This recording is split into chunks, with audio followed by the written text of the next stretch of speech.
ওযু করে জায়নামাজটা বিছিয়ে দিয়ে স্বীকার করেন যে আল্লাহ আমার চেয়ে বড় পাপী কেউ নাই। চোখের পানি ছেড়ে অনুতপ্ত হন। 3 নম্বরে স্টপ। 3 নম্বরে কি? সবাই বলেন।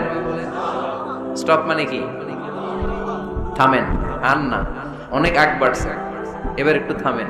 যেই পাপটা করেছিলেন ওটা থামায় দেন।